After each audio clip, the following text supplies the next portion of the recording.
Fantastic. Okay. Yes. Yes, please go ahead. Okay, now today is a brief session and you can interrupt me anytime and ask questions. Okay, so I am just going to share some of the highlights on in terms of the career guidance that we usually normally give it to students.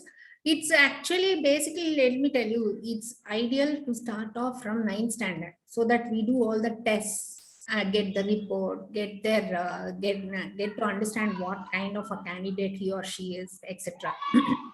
But normally we never get such opportunities because it's always postponed, and we get it during their 10th standard when there is 3 months and they will be struggling with stress with respect to their exams, etc. So I'll show you a quick way of doing it and a elaborate way of doing it using the tools. So what is successful career mean? Well paid, nice house, all these are not at all factors because one can still be dissatisfied with life.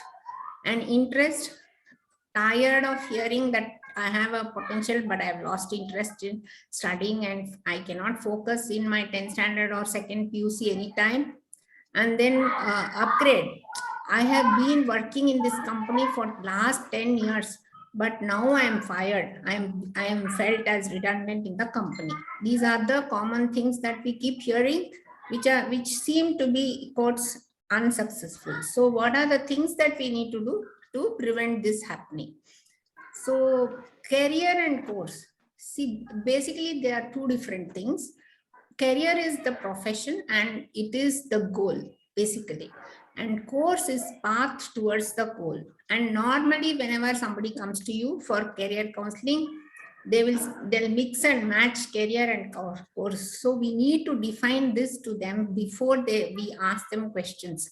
So we need to say, okay, what do you want to become? So it could be doctor, and it could be the course which you need to do is MBBS, etc. I'll just not go into the details, but this is normally the examples that we need to give it to the student, because he or she needs to understand. If they'll say sales marketing, they don't know difference between sales and marketing, and the course that they need to take. Can I take science and then become sales? So all these are questions, typical questions which people ask.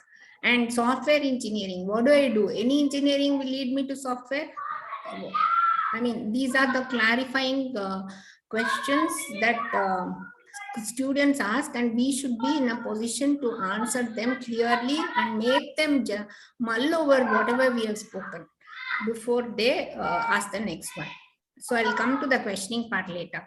Now, biggest question in students' mind is what to become. So normally engineer, doctor is all that they hear about. And then what do we study?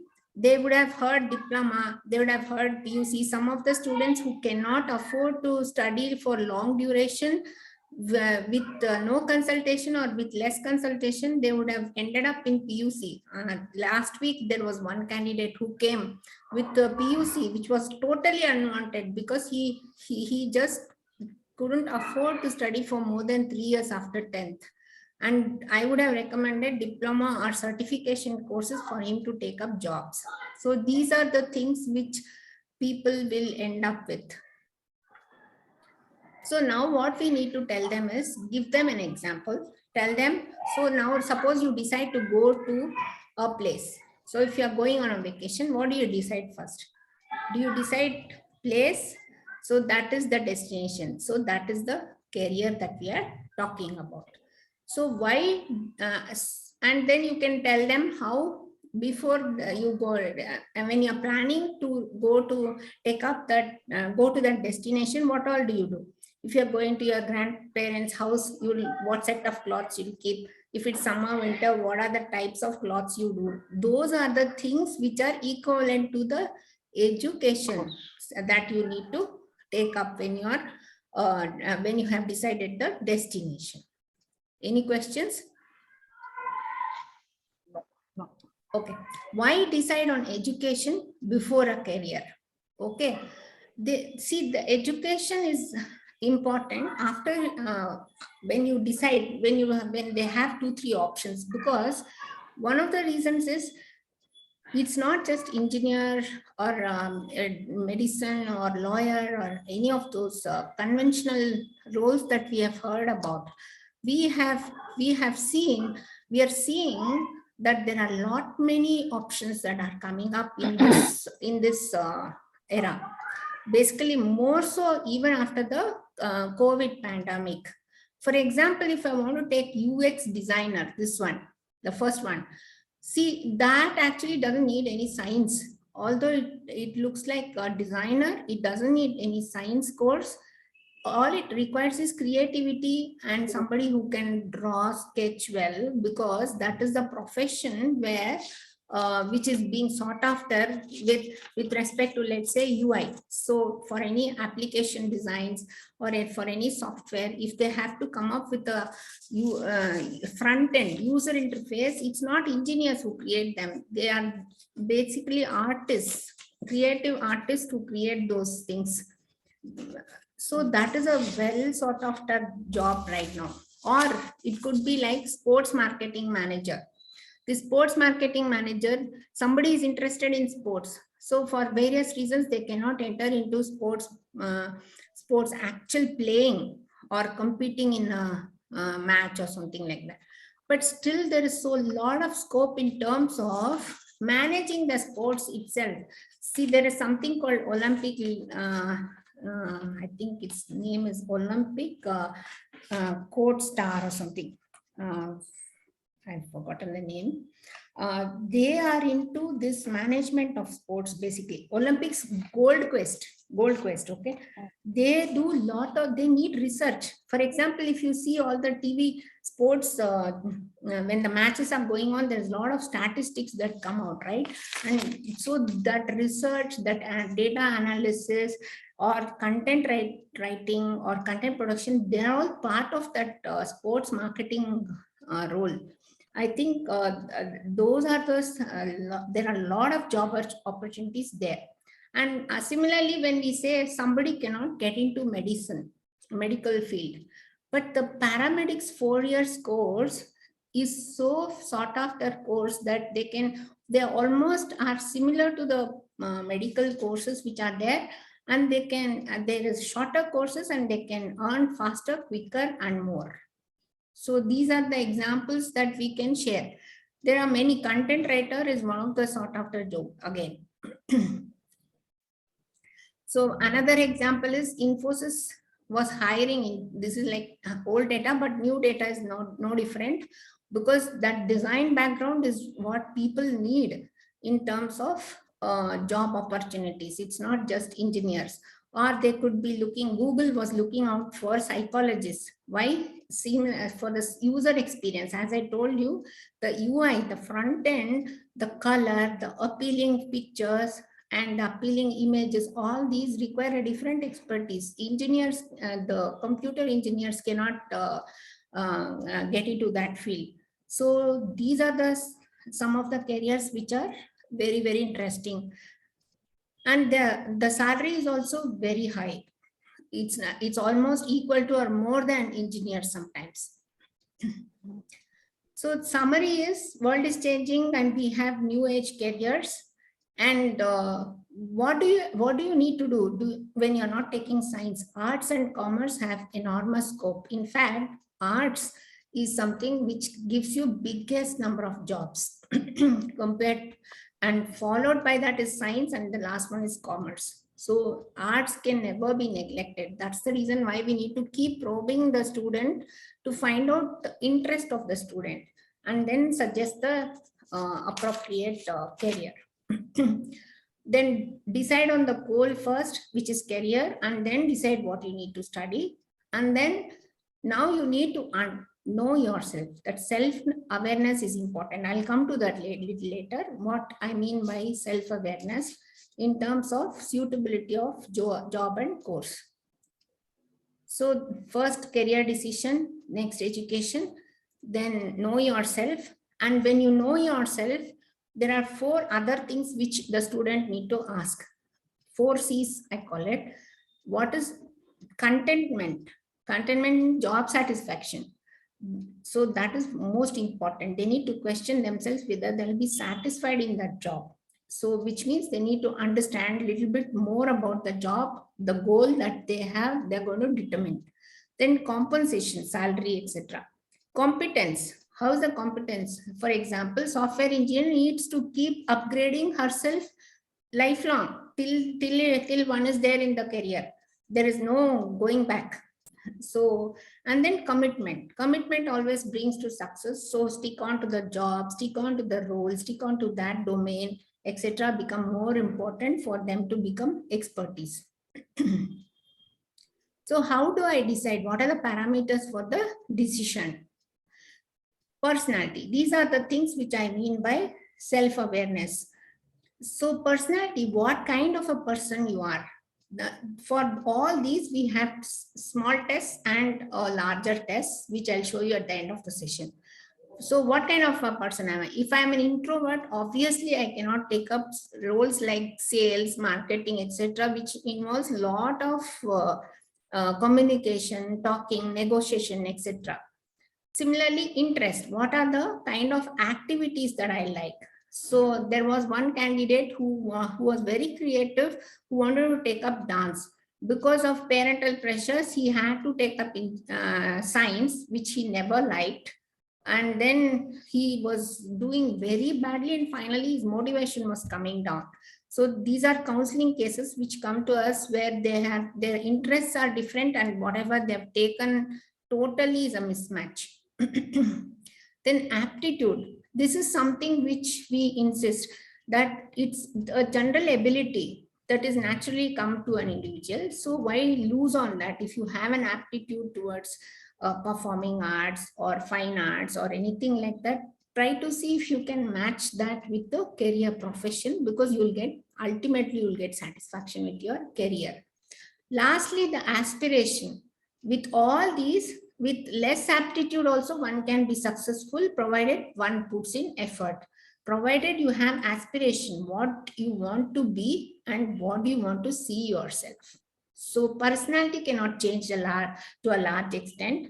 It needs, so for example, somebody could talk for 10 minutes, but you cannot expect an introvert to speak for hours together. So basically behavior cannot change there.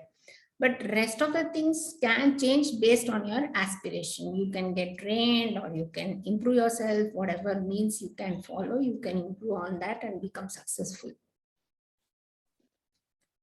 And similarly, when it comes to education, these are some of the things. I'll skip this because most of you would know this.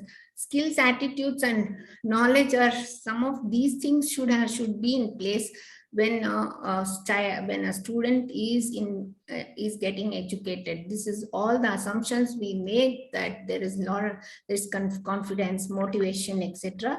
And there's knowledge also, development that has happened before he or she has reached this state.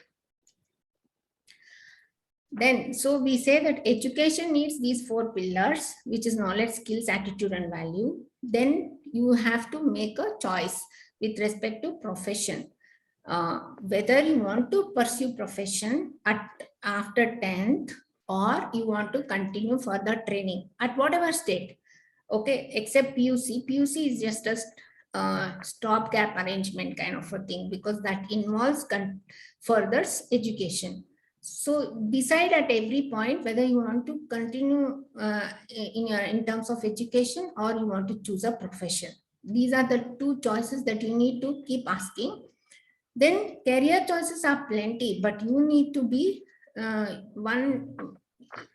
you cannot keep changing careers once you decide, because that involves rebuilding the skills, and which is like waste effort. And motivation and commitment becomes very important for you to be successful in the career.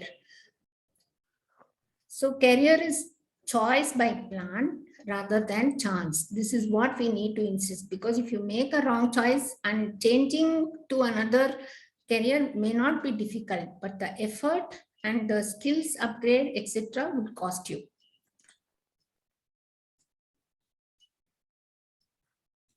Then choice is not impulsive. You need to go through a procedure that we are going to just talk about with respect to all the 4 factors that we have talked about: aptitude, personality, interest, and aspiration. And you also need to know the risks that are involved in each one of these careers. So some of the typical questions that you should start off. Now is a time break. After showing this slide, I normally give an activity to the student. Okay, with limited knowledge, whatever you have, now list all whatever you want to become. Because I wouldn't have shared all the career with them. That will be very confusing. For the first letter, we need to get to hear them and then ask them why they want to become and things like that. Then we need to make them analyze about their choice and then give opportunity to open up into, give them exposure into different careers. So ask them to write down what should I become, why should I become, and do I have the ability, and do I know the challenges and hardships that are involved here, and do I really need to become what I want to, or is it because of parental pressure or peer pressure or whatever. These are typical questions that, because therefore this is one of the triggers for us to create that awareness in them. If they start writing on these, then they will know all the difficulties. Then they will open up in terms of whatever we show as slides to them, or show as career or education opportunities to them. So it's basically these questions we need to make them right even before we start opening.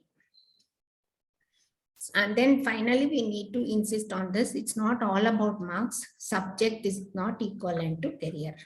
It's about, if you have interest in a subject, yes, it is, but it's nothing to do with marks. Because most of them come back saying, I don't like maths because I get low marks. We need to probe further and then say that you cannot live in the world without maths, and give them examples. Then there is some buy-in from these candidates. Now, part 2, future. Now, after 10th, these are the things which we need to tell them. Occasional courses are there, like you can immediately take up after 10th, like electrician, TV mechanic, beautician, etc. And there are diploma courses. I'll just come to the pros and cons of each one of these. Or you can take BUC, which is like a stepping board for the next education that you want to continue. Here you will get 2 years or whatever the new boards is insisting on 1 year. So you will get 1 year or 2 years opportunity for you to mull over what you want to do as after taking up this. But if somebody is like financially down and need to take up career, it's better they do this vocational courses or diploma courses.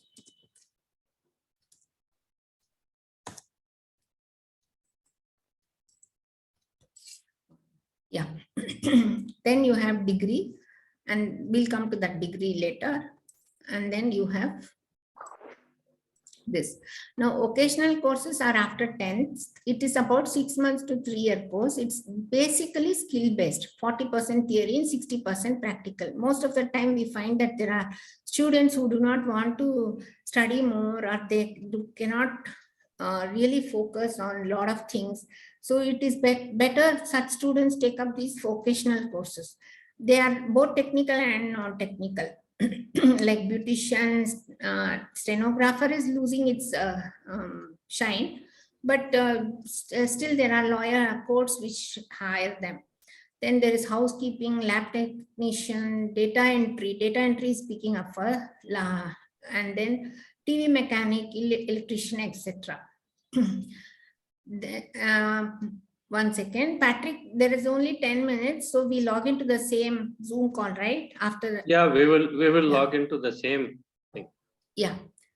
So diploma is basically a little longer, 2 to 3 years, and it is again skill based, both technical and non-technical. So whatever engineering courses we have today, we have it in diploma, and many more also, like travel and tourism, which is picking up a lot. Then hospital management. All these are some of the courses which actually those are courses which you can do after MBA, or you can do them and do as diploma courses. And then PU we know. 2 years you take, that's when you decide about science stream, commerce or arts.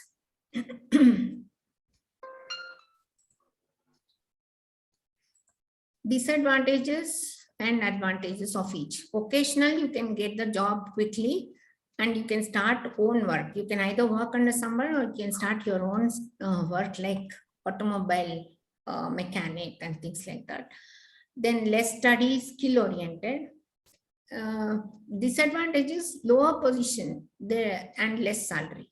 And there are not many colleges basically, there are only few. And we need to select one of them.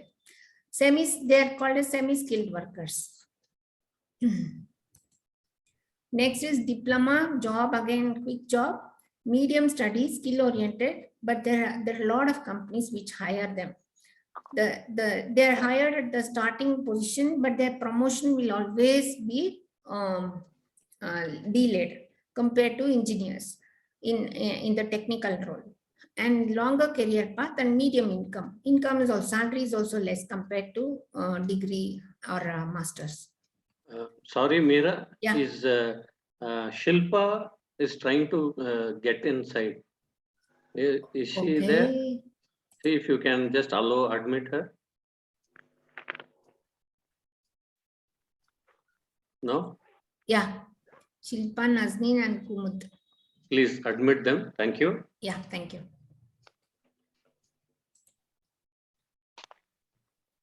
Please continue. Okay. Now, PUC is, like I said, pathway to higher education, raised to higher level, and it's longer study, basically, if you take PUC, and you can decide the path later. Suppose you take science and you don't want to take technical role, you can do BSc and then you can take up law later. These are all the possibilities that help you decide when you are in PUC.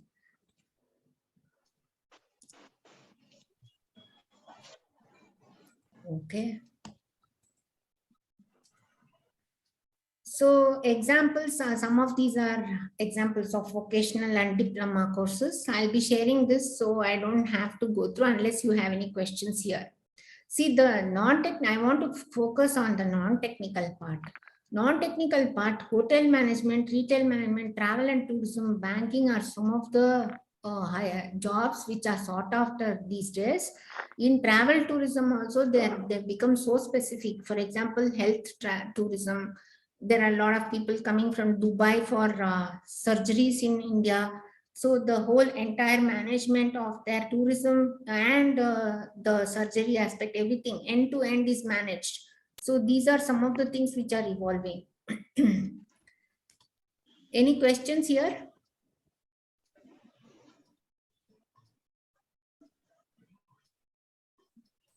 No, I think you're doing a fantastic job.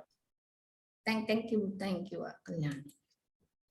And then similarly in these are all samples because each one of them have almost like 200 to 300 courses basically, and all of them have equal opportunities.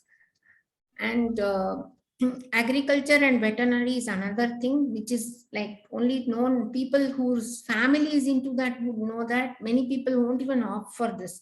And there are a lot of people who have taken up BSc science and then moved on to agricultural engineering or veterinary sciences.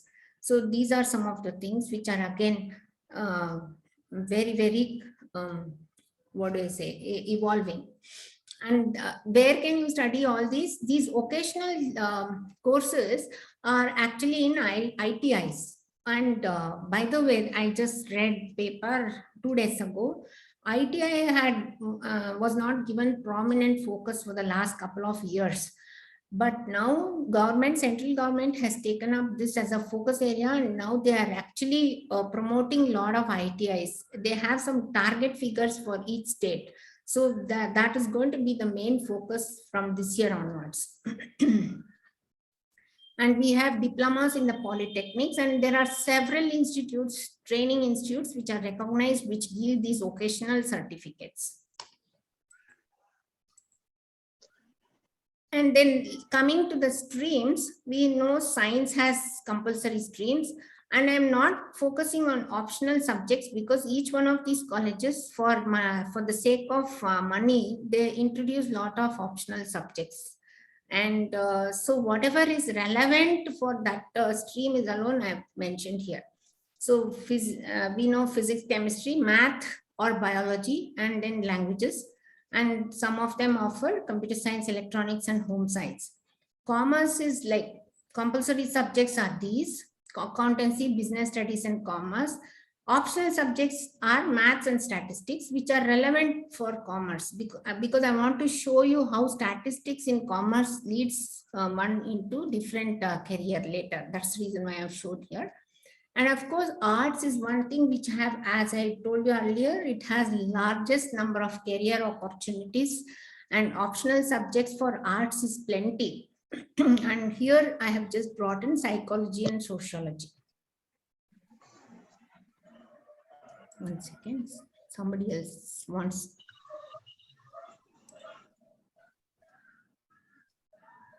Admit them, Meera. Admit them. I think I've admitted all. It just Okay. came in. Okay, fantastic. Fantastic.